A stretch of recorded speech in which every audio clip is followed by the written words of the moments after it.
Hey, what's up guys? Thanks for joining today. Thanks for joining my channel, Toby's Real Life Skills with Toby.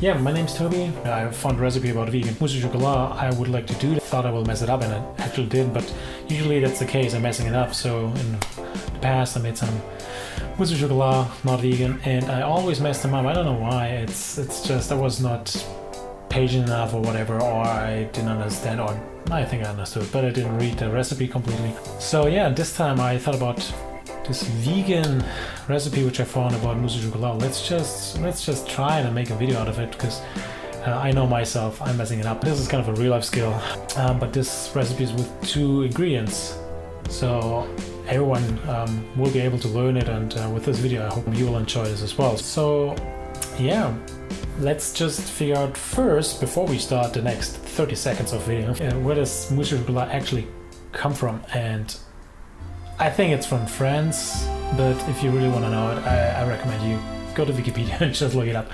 So anyway, but yeah, let's just start with the ingredients, what we need, and I'll show you. Here you can see the ingredients, what we're using. We're using 2 ingredients as mentioned and promised. We have the 70% dark cacao chocolate, and we have a can of garbanzo beans, which makes it fairly simple.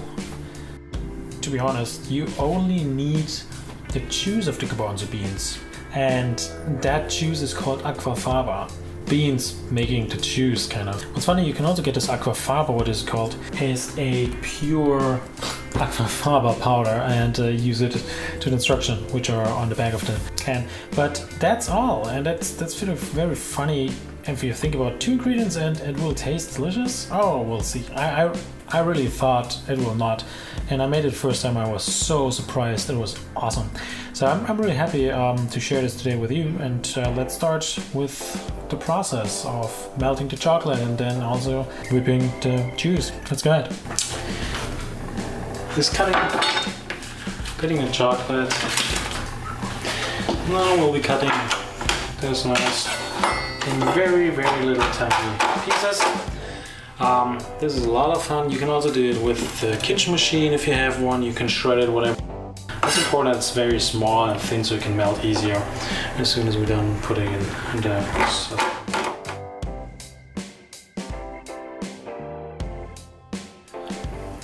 Just getting some cold water ready, which is easier and quicker for cooling down. It will help later, because we do not need the chocolate to boil. We just need it to melt all the way. If you like it more crunchy in your mousse chocolat, you can also keep little pieces in there, which is also giving a nice texture. If you don't like chunks at all, please melt it completely. So what I'm doing now, I'm setting it aside and letting it cool down, because this thing is also getting hot. So put it in here, then the cooling process can start.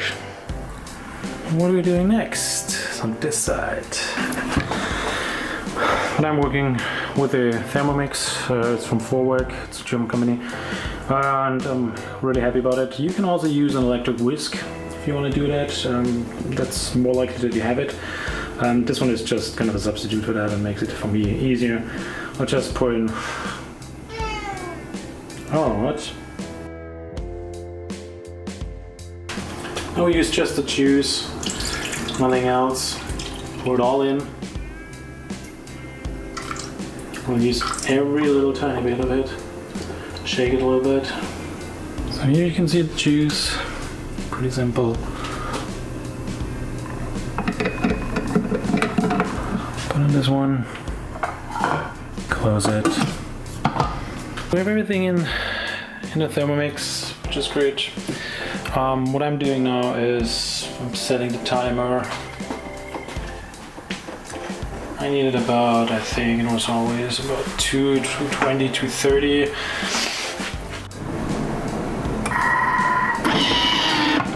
Can I have a look into that? Oh yeah, that looks already really good. So that's what it should look like. Not coming out. Shake it, shake it. Oh, it doesn't want to shake. Great. It's good. That's it. What we need next is this one pouring in here and then adding the chocolate.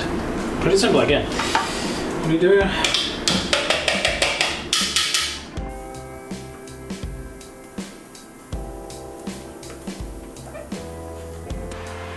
It's really foamy.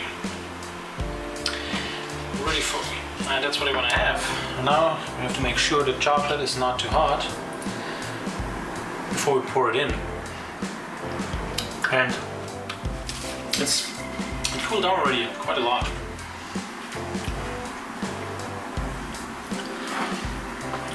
And now pouring in chocolate,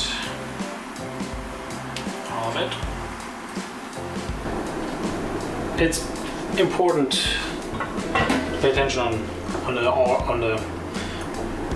order. So first you need the Aquafaba, then the chocolate. And now what are we doing? And now you have to do it like this. Now it's mixing more and more up, and you can already see that the consistency is changing significantly. So it's important now to have your jars ready. So I'm using those little jars. So pretty easy as well. Now just pouring in. And now my wife and I, we're eating one portion, but Brian's coming by, so we need a third one. I need to clean it up a little bit. Thank you for watching. I hope you enjoyed it. I hope you learned a little bit about the vegan mousse au chocolat. As you can see, it is not really complicated. The consistency is great. How cheesy I'm eating it now at the end, you know. But anyway, consistency is great. Taste is also great. And what's weird about this salty garbanzo beans juice, you cannot even taste it because there's so much chocolate in it, which is, you know, that's the sense, and that's what makes it awesome. Surprise your friends, surprise whoever you want to surprise. And yeah, let me know in the comments below what you think about it. Also, if you want to see more, let me know about it. Please subscribe, feel free. I try to make my videos what helps me in real life. Maybe it helps you as well in real life, and let me know, maybe you have a wish, whatever you want to see, just let me know. And yeah, thank you so much. Goodbye.